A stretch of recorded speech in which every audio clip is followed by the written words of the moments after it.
Before we start, I just want you to know this might hurt. Not in a tearjerker kind of way, but in the way memories burn when you finally stop pretending they didn't happen. It's not the kind of story most people are comfortable hearing, but it's real. And if you've lived it, you already know.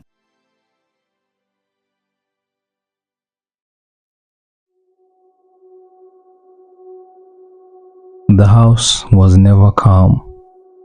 Even in silence, the walls held their breath, waiting for something to go wrong.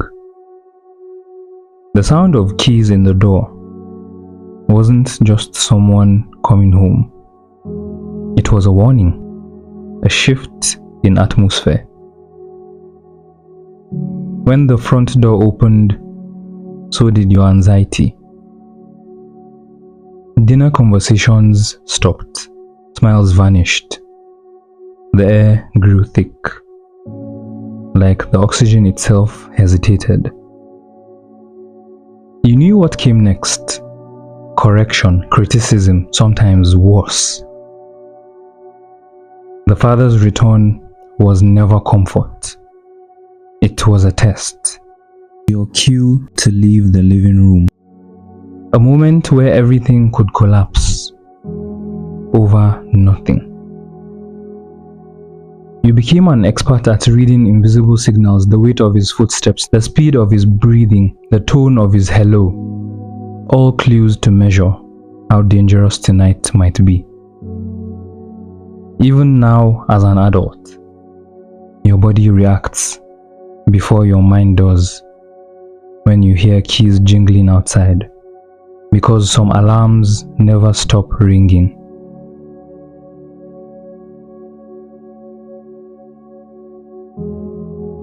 The safest place was behind a locked door, under the blanket, lights off. Pretending to sleep before you even hear the car in the driveway. You timed it perfectly. Sleep was your shield.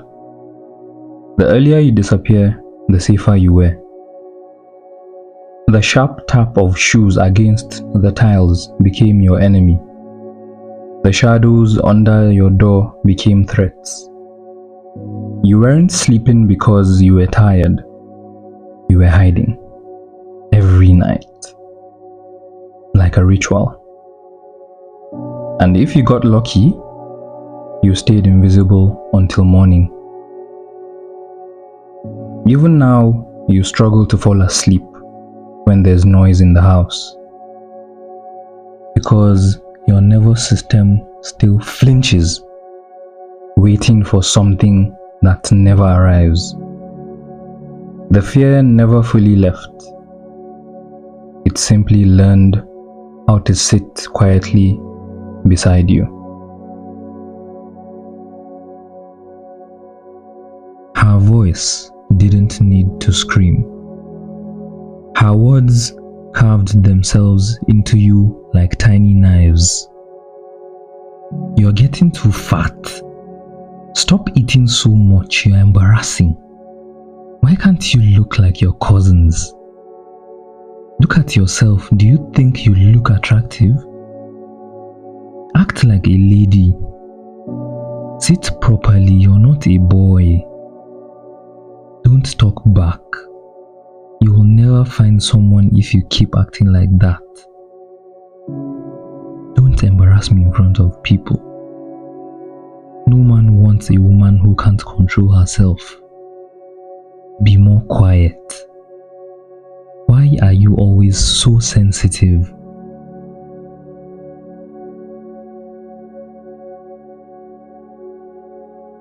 Each comment stacked on top of the last until they became your inner voice. To this day, they still echo when you look in the mirror. And maybe she thought she was helping. Maybe that was her version of love, but it still hurt. The standards kept shifting, no matter matter what you did, it was never enough. You stopped trying to make her proud. You just tried to survive her disappointment. And as you grew, you learned something dangerous. If you criticize yourself first, they don't have to. Even your self-hatred was a form of protection. The weight of his words did what shouting never could. They hollowed you out from the inside. Man up. Stop crying. Boys don't cry. Be strong. No one cares about your feelings. Don't be so weak. You are the man of the house. Act like it. Stop acting like a girl. If you can't handle this, you will never make it. I'm disappointed in you. You ruined your mother's life. I should have had a real son. You're nothing but a failure. Sometimes I wonder if you were a mistake. You've always been a disappointment to this family. You are a burden. And yet, he called it discipline, responsibility, tough love. But it didn't feel like love to you. You stopped hearing his voice, but you kept chasing the ghost of his approval. Each achievement felt smaller the moment you reached it. Every failure felt permanent. You kept telling yourself, next time he'll see me, next time he'll be proud of me, next time I'll be enough. But the next time never came. And eventually, you stopped waiting for it.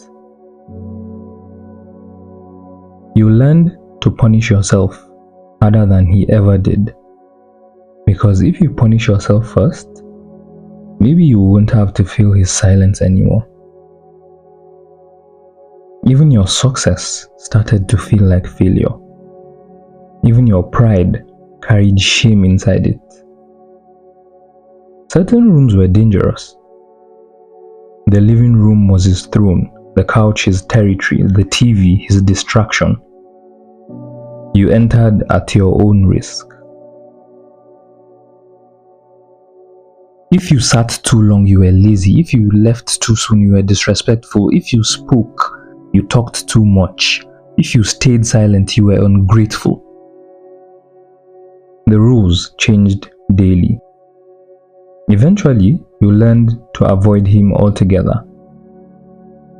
You became skilled at invisibility, even in your own house. And now, you notice how you still do it, reading moods, calculating space, shrinking.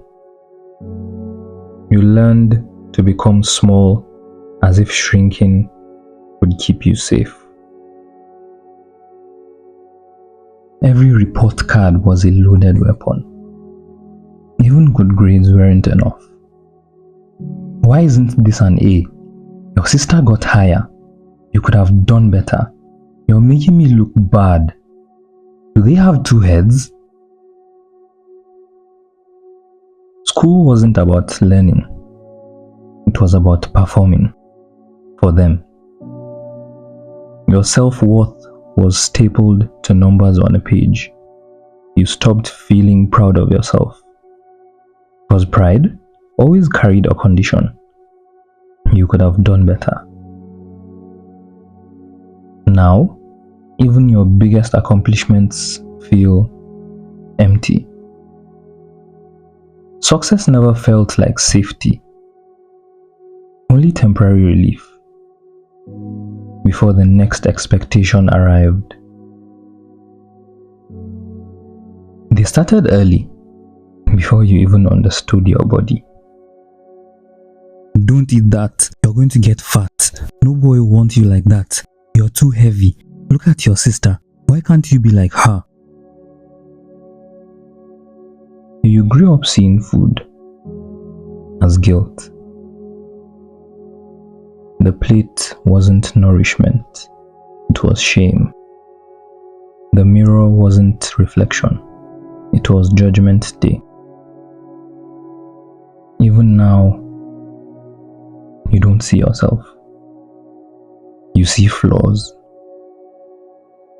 You were trained to believe your body was a battlefield, and love was something you had to earn by shrinking. Even your hunger felt like something shameful. You heard it every night.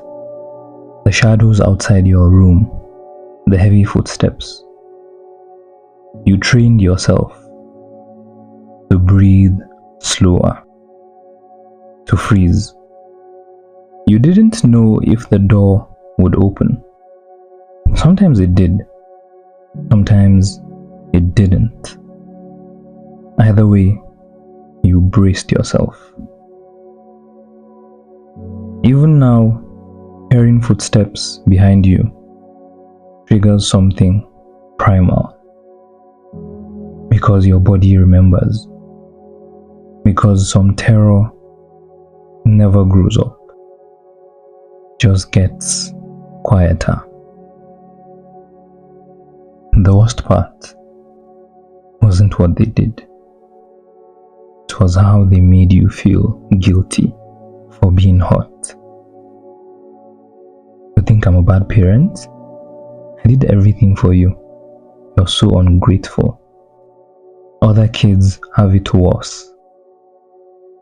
As if survival was the same as love. You started questioning yourself. Maybe you were too sensitive. Maybe you were ungrateful. Maybe it was really your fault.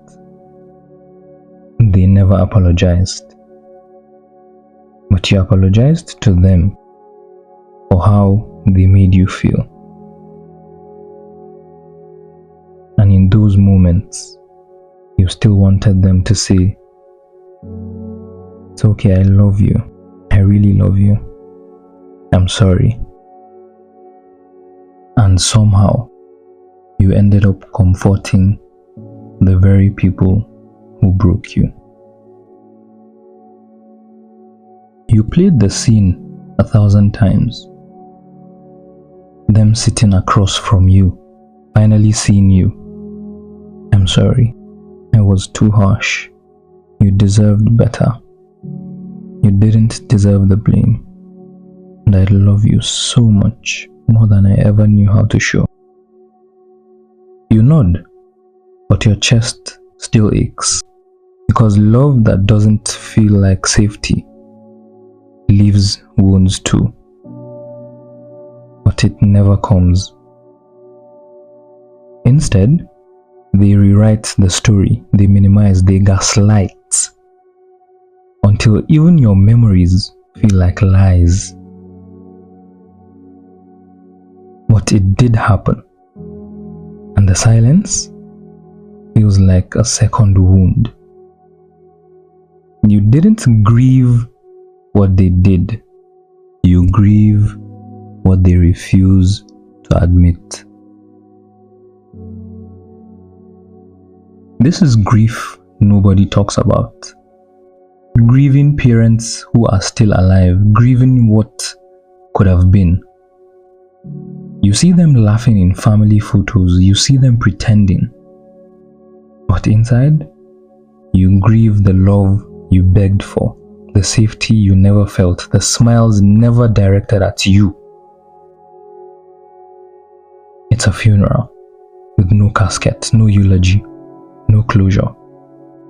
It's like mourning a house that never caught fire. But somehow, you still lost everything inside it.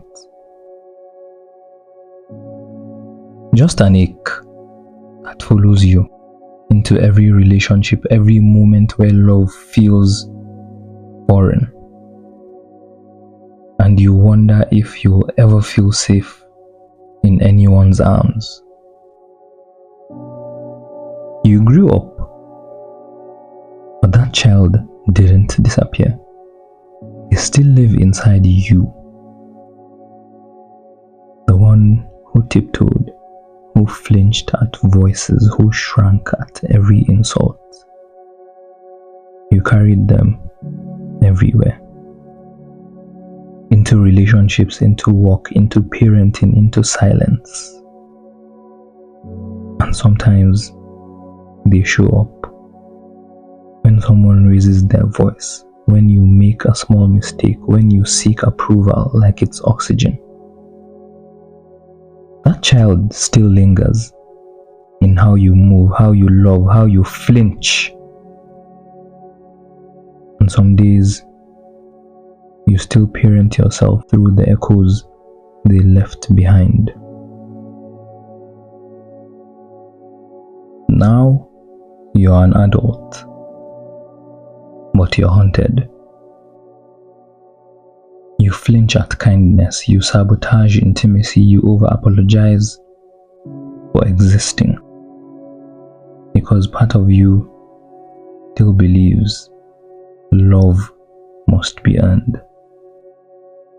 You tolerate disrespect because neglect feels familiar.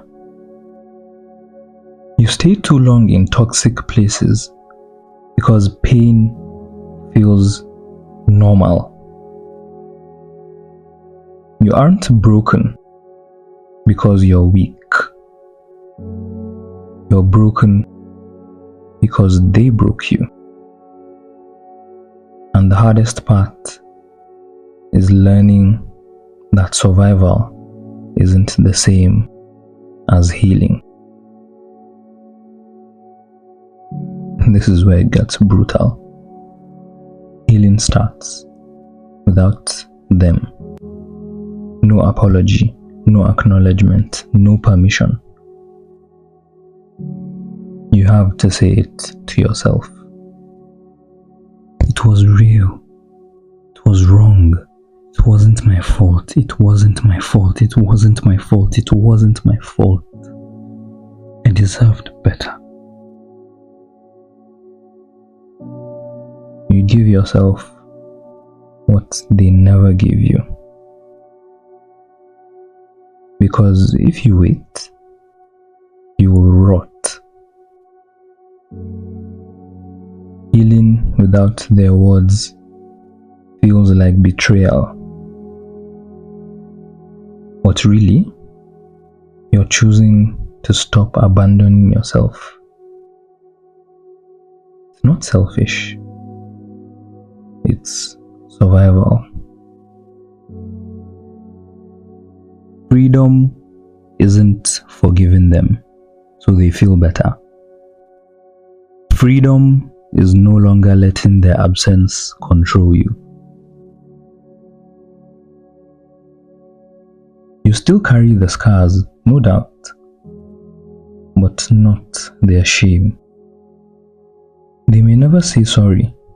They may never see what they've done. But your healing doesn't need their permission. You validate your pain. You validate your experience. You reclaim the love they refused to give. And that's how the cycle finally breaks.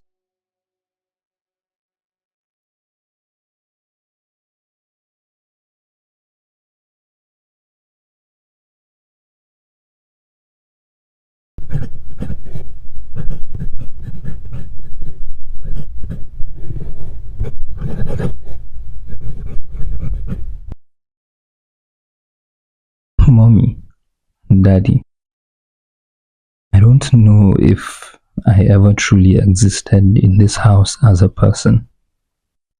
I existed as a child. Yes, I followed the rules. I did well in school. I made you proud when I could. I stayed quiet when I couldn't. But I don't think you ever really knew me. Not in the way that mattered. You always said we gave you everything. And maybe you did. But love was never one of the things I could hold without flinching. You always said I was the easy one, the quiet child, the one who didn't stress anybody. But I wasn't easy. I was just afraid. I was afraid of your moods, of the way love disappeared when I wasn't behaving, of the way respect meant never showing I was upset. So I buried myself piece by piece and you never noticed I was gone. I don't think you understand what it does to a child to grow up constantly calculating the room. Wake up every day wondering which version of you they'll meet, to hold their breath before asking simple questions, to be so used to walking on eggshells that, even now as an adult, I sometimes still feel guilty for knocking over a cup. It's like my whole body learned to stay small, stay out of the way, don't laugh too loudly, don't cry too openly, don't want too much.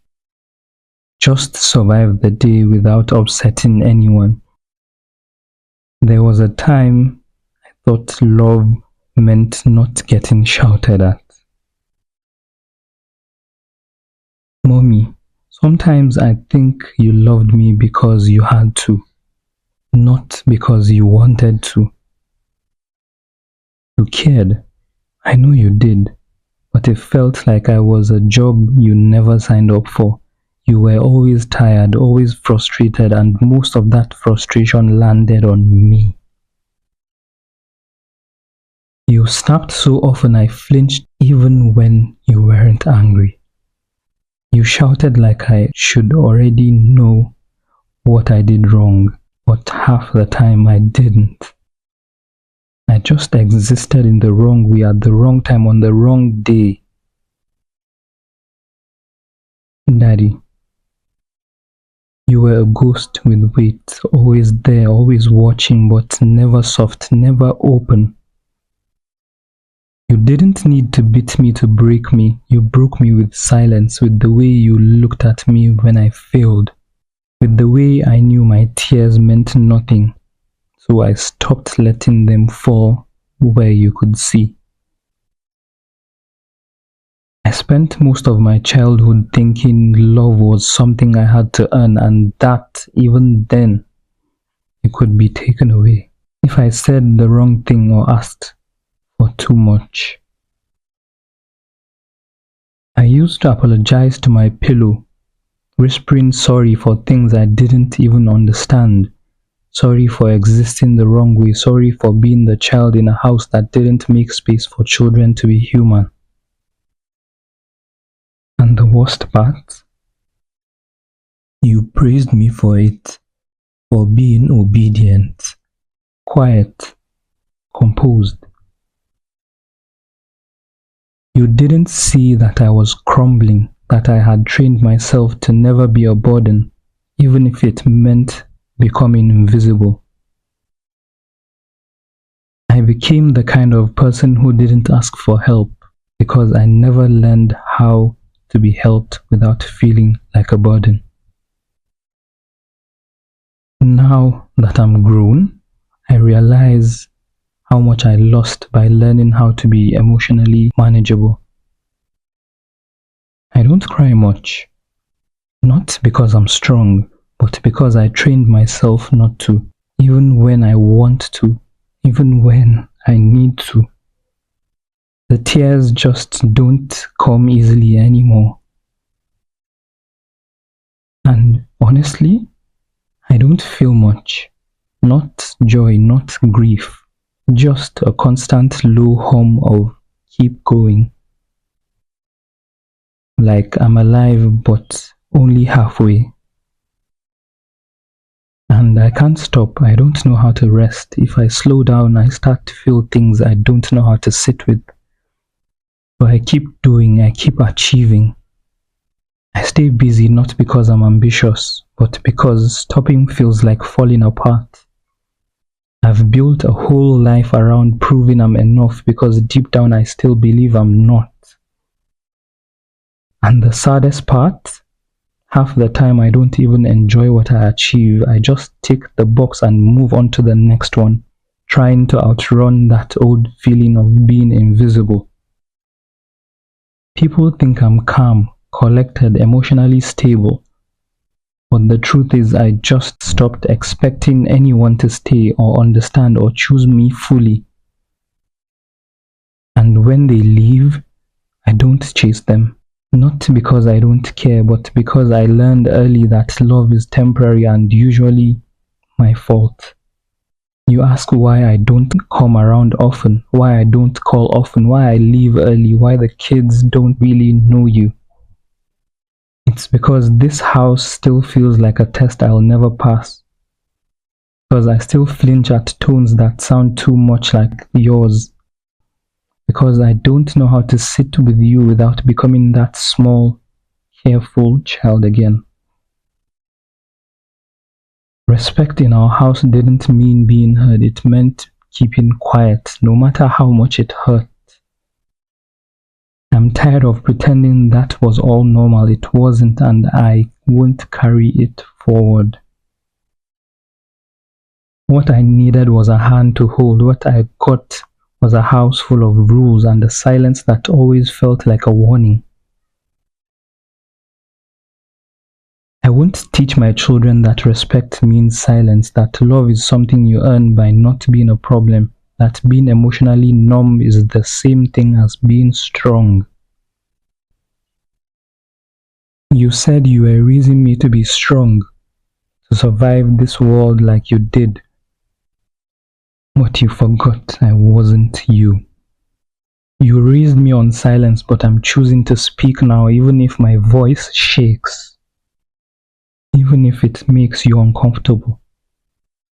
Because I can't keep protecting you from the truth when the truth is the only thing keeping me from disappearing completely. You still think I changed, that I became distant, that I pulled away. But I didn't change. I just finally became someone who could admit they were hurt. And that honesty, it made me outgrow the version of myself you liked. Maybe you didn't know any better. Maybe you thought what you gave me was enough, but I was still hurting, and I still am. I'm not saying this to dishonor you. I say this with full respect, not to hurt you, but to release myself. I still love you, and I still wish love had felt more like home and less like performance. I hope one day we can sit in the same room and not have to pretend. I hope one day you'll look at me and not just see the child you tried to raise, but the adults who had to raise themselves emotionally because you didn't know how. But until then, I need space to heal, to breathe, to stop shrinking, and to finally learn what it feels like to be loved without having to earn it. I still catch myself hoping you'll say it first, that you see it now, and that I didn't imagine the loneliness, that I wasn't difficult, just unloved the right way.